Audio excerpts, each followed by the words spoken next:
আশা করি সবাই ভালো আছেন। আজকে আবার একটা নতুন ভিডিও নিয়ে আপনাদের সামনে হাজির হলাম। আজকে আমরা দেখব ক্লাস 9-10 এর পরিসংখ্যান অধ্যায়ের মোস্ট গুরুত্বপূর্ণ একটা বিষয়।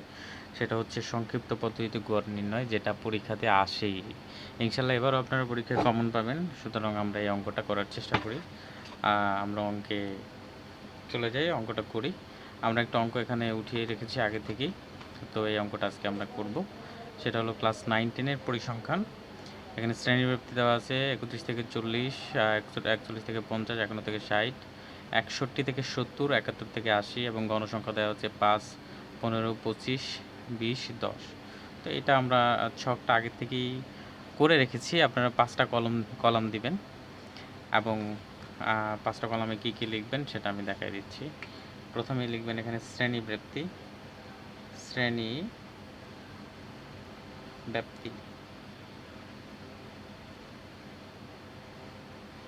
এখানে মধ্যমান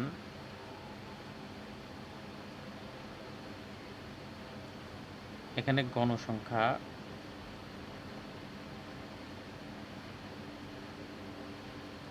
এখানে ধাপ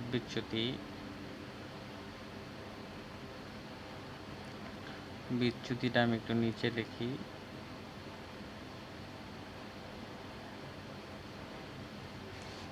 আর এখানে এপাই ইন্টু ইউআই,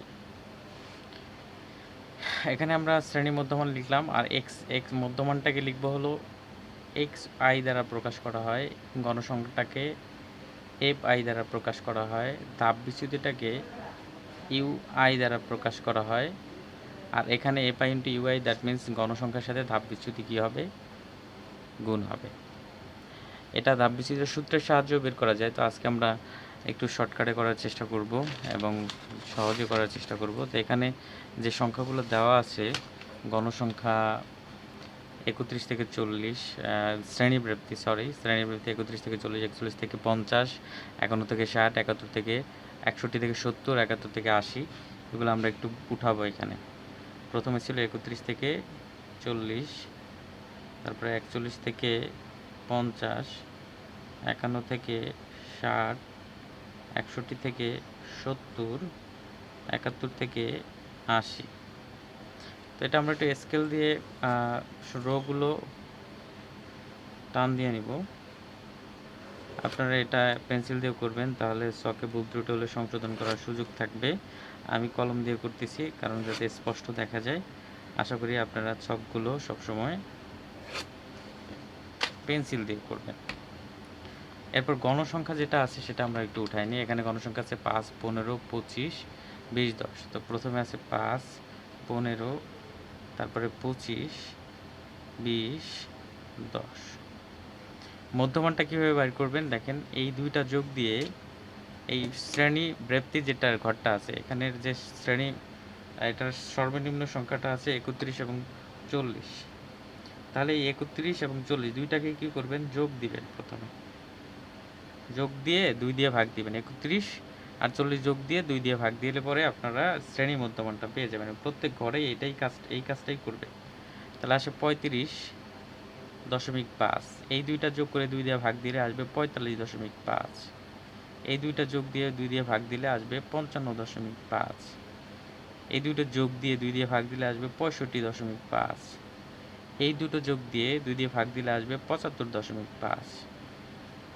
এবার ধাপ বিচ্যুতিটা সূত্রের সাহায্যে বের করা যায়। তো আমরা এখানে একটু টেকনিক খাটাবো, এইভাবে করবেন আপনারা। গণসংখ্যা যেটা সবথেকে বড় থাকবে ওই বরাবর একটা শূন্য দিবেন। এর উপরে যে সংখ্যাগুলো থাকবে এগুলো -1 থেকে শুরু করবেন, -2 এরকম যদি থাকে, উপরে -2, -3, -4 এরকম যাইতে থাকবে। আর নিচেরগুলো আর মাইনাস দিবেন না, এগুলো 1, 2 আর নিচে থাকলে পরে 3, 4, 5 এরকম যাইতে থাকবে। আর এখানে লেখা আছে মানে এফআই ইন্টু ইউআই, এইটা এই দুইটা গুণ করলে মানে গণসংখ্যার যেটা আছে এবং ধাপ বিচ্যুতির এই দুইটা কলাম গুণ করব। তো 5-এর সাথে -2 গুণ করলে হয় -10, -1-এর সাথে 15 গুণ করলে হয় -15, শূন্যর সাথে যা গুণ করবেন তাই শূন্য, 20-এর সাথে 1 যোগ করলে হয় 20, গুণ করলে 10-এর সাথে 2 গুণ করলে হয় 20। এরপরে এগুলো যোগ করে দিব। সামেশন মানে হলো যোগ করা। এ পাই গুণন ইউআই সমান সমান এগুলো যোগ বিয়োগ করে দেখেন 15 আসে। কত আসে? 15। আর আমাদের এখানকারটার n এর মানটা লাগবে, সেটা গণসংখ্যার ঘরটা যোগ করে দিলে আপনার n এর মান পাবেন। এটা আসে 75, আপনারা যোগ করে দেখতে পারেন। আমরা বের করতেছি কিন্তু সংক্ষিপ্ত পদ্ধতিতে গড়। তো এটা বের করার সূত্রটা কি সেটা আমরা একটু লিখে নিই। আমরা